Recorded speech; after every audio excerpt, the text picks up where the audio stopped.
Assalamualaikum warahmatullahi wabarakatuh. Halo, apa kabar? Bertemu lagi dengan saya Endang Tarot yang akan membacakan peruntungan bintang Anda untuk bulan Juli 2020.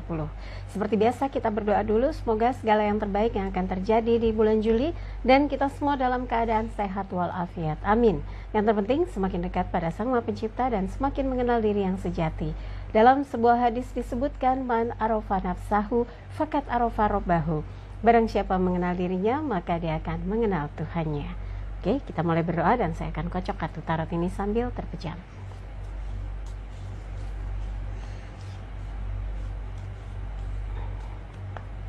Seperti biasa, untuk hoki atau peruntungan di setiap bulan, ya, yang bulanan, akan diambil 3 kartu untuk melihat seperti apa prospek yang terjadi di setiap bulannya.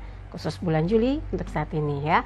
Dan jangan lupa sebelum saya buka satu persatu, jangan lupa untuk di like videonya, subscribe, sentuh lonceng, komen di bawah, dan bantu share di media sosial manapun yang Anda miliki. Jangan lupa follow Instagram saya @endangtarot.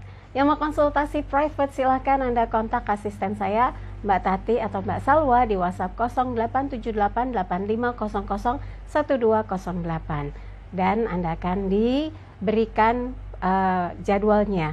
Tapi yang penting kirimkan bukti transfernya. Nanti tanyakan rekeningnya apa, berapa lama konsultasinya, apa syarat-syaratnya. Oke? Ya, kita mulai melihat prospek peruntungan Anda di bulan Juli.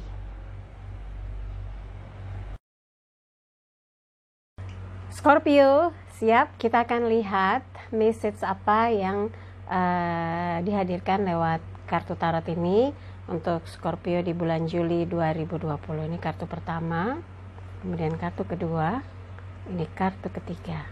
Kita lihat yang pertama, 7 piala.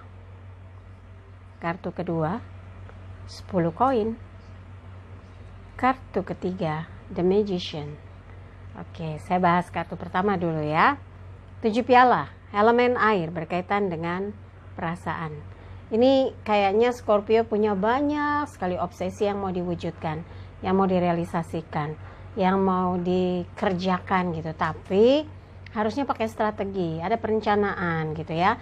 Jangan sampai gara-gara sesuatu yang membuat Anda mungkin jadi agak kacau kondisi kehidupannya di bulan-bulan lalu gitu ya, membuat Anda jadi kurang fokus atau kurang terencana, hanya mengharapkan ini cepat selesai, ini bisa tuntas, ini bisa tercapai. Tapi kalau nggak dikonsep dengan baik, yang ada malah jadi problem. Anda akan terkendala dengan hal-hal yang sebetulnya belum dipikirkan dengan baik, belum direncanakan dengan baik. Nah, di sini gambarnya sosok hitam, kemudian ada 7 piala, isinya macam-macam. Ada ular, ada perhiasan, ada kepala, ada rumah, istana gitu ya, ada kastil. Kemudian ada hewan. Ini sebetulnya simbol-simbol di mana kita terlalu banyak obsesi atau keinginan yang melebihi kemampuan. Itu harus dievaluasi lagi. Jangan sampai di situasi yang sebetulnya sedang dalam keterbatasan, kita malah jadi membebani diri kita, membebani kehidupan kita. Harus mulai mereview, dievaluasi lagi. Hal apa sih yang sebetulnya bisa dilakukan yang membawa nilai plus bagi kehidupan Anda? Kalau urusan pekerjaan juga harus hati-hati, jangan sampai kita gegabah dalam mengerjakan terus menimbulkan kekecewaan, dampaknya ke pekerjaan. Atau kita terlalu cepat terbuai percaya dengan sesuatu yang ditawarkan, akhirnya kena penipuan. Atau bisa juga kita merasa yakin bahwa target yang akan dicapai akan sesuai, padahal kita sendiri belum punya persiapan yang cukup matang. Jangan sampai perhitungannya meleset, orang lain kecewa dan nggak mau percaya lagi kalau bekerja sama dengan Anda. Nggak mau kan? Maka dari sekarang mulai bebenah ya, kemudian atur lagi ya, semuanya disusun kembali rencana-rencananya supaya buat orang melihatnya tuh bukan cuma sekedar mimpi, angan-angan, rencana kosong, tapi ini rencana yang real, target yang real, yang sangat mungkin bisa Anda wujudkan atau Anda capai. Nah, yang berkaitan dengan percintaan, hindari hal-hal yang bisa mengganggu keharmonisan atau keutuhan sebuah hubungan. Jangan sampai ada sesuatu yang bisa membuat Anda jadi melenceng pikirannya, tergoda, atau sesuatu yang bisa membuat hati Anda goyang gitu. Karena sekalinya bermasalah ini bisa fatal. Lebih baik menjauh dari sesuatu yang bisa membahayakan keharmonisan atau hubungan yang dalam keadaan baik-baik saja. Kalau kita sebagai pemicunya, wah nanti bisa nggak ada maaf, kacau kan. Nah lebih baik pertahankan apa yang sudah dibangun, jaga apa yang sudah dijalani bersama, tunjukkan dengan sepenuh hati apa yang selama ini sudah Anda lakukan untuk pasangan ya. Saling menjaga, saling setia, saling berkomitmen, dan saling menghormati, itu yang paling penting. Dan menjauhlah dari hal-hal yang terkesannya cuma iming-iming gitu ya. Nah yang berikutnya 10 koin.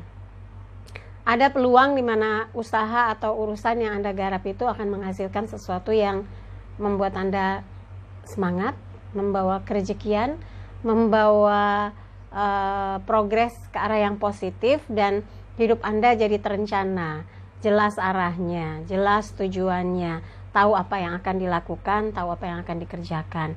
Dan berkaitan dengan urusan pekerjaan, Anda juga harus punya format yang jelas, di mana orang sudah melakukan lompatan besar, kalau Anda baru rencana bisa ketinggalan kereta, ketinggalan ketinggalan beca. Beca zaman sekarang udah jarang ya, kecuali daerah-daerah tertentu. Jadi kalau bisa Anda juga harus banyak berdiskusi dengan mereka yang jauh lebih piawai, lebih expert atau berpengalaman dalam urusan pekerjaan-pekerjaan yang memang secara hitung-hitungan tuh sudah matang, sudah jelas, dan sudah tahu bagaimana mencapai target-target yang ingin diwujudkan. Nah berkaitan dengan 10 koin ini kayak kerejekian yang jatuh dari langit, rezeki yang ditetapkan oleh Tuhan untuk kita, maka tempatkan dengan semestinya, gunakan dengan semestinya, sejahterakan orang-orang yang ada di lingkup kehidupan kita. Dan yakinlah kalau Anda sungguh-sungguh berjuang, berusaha untuk memperbaiki keadaan kehidupan, keadaan ekonomi, keadaan keuangan, pelan tapi pasti akan mengarah kepada satu kondisi yang stabil, satu kondisi yang ada peningkatan secara finansial ya. Oke. Ini juga berkaitan akan berhubungan erat dengan keharmonisan yang muncul kalau secara kesejahteraan tercapai, hubungan dengan pasangan pun jadi tenang. Kalau yang lajang mungkin lebih percaya diri karena merasa bahwa kondisi kehidupannya sudah mulai stabil gitu ya. Kemudian berikutnya The Magician, sang pesulap. Anda diberkati atau diberikan banyak hal yang positif sebagai modal dalam kehidupan. Ada di sini pesulapnya itu tapi banyak mengorbankan diri. Dia pakai gesper kepala ular makan ekornya, itu pengorbanan. Tapi sebenarnya nggak perlu seperti itu gitu ya. Nah sang pesulap itu dituntut untuk kreatif, untuk tahu apa yang harus dilakukan supaya lebih produktif gitu. Di sini sang pesulap punya 4 unsur dalam hidupnya, jadi sebetulnya dia dilengkapi dengan kemampuan, kecerdasan ya, keahlian. Ada tongkat, piala, koin, pedang. Nah itu unsur semua yang akan mendukung kegiatan yang dijalankan bisa berlangsung dengan lancar, tapi harus fight, harus sungguh-sungguh dan tahu target apa yang akan dicapai, seberapa besar pencapaiannya di bulan Juli. Jadi nggak ada yang sampai tertunda atau terkendala hanya gara-gara misalnya Anda malas, tiba-tiba nggak mood gitu ya, keburu segala sesuatunya jadi kacau. Nah makanya tetap harus dijaga juga stamina supaya apa yang sudah terencana di bulan Juli bisa berlangsung dengan lancar ya. Oke, buat Scorpio, dari apa yang dibahas, kalau ada yang merasa kurang pas, kurang sreg, kurang sesuai, skip aja, jangan taruh pikiran apalagi di hati. Tapi kalau ada yang baik, aminkan semoga menjadi kenyataan. Jangan lupa videonya di like, subscribe, sentuh lonceng, komen di bawah, dan bantu share di media sosial manapun yang Anda miliki. Jangan lupa follow Instagram saya @endangtarot. Dan yang mau konsultasi private silahkan hubungi tim saya, ada Mbak Tati, Mbak Salwa, Mbak Feiza, juga ada irsyad gitu ya. Di WhatsApp 087885001208 dan tanyakan berapa biayanya, bagaimana transfernya, apa syarat-syaratnya. Kemudian kirim bukti transfer, nanti akan dapat jadwal konsultasinya. Sekali lagi terima kasih untuk kebersamaan Scorpio. Saya Endang Tarot pamit, sampai jumpa lagi. Wassalamualaikum warahmatullahi wabarakatuh.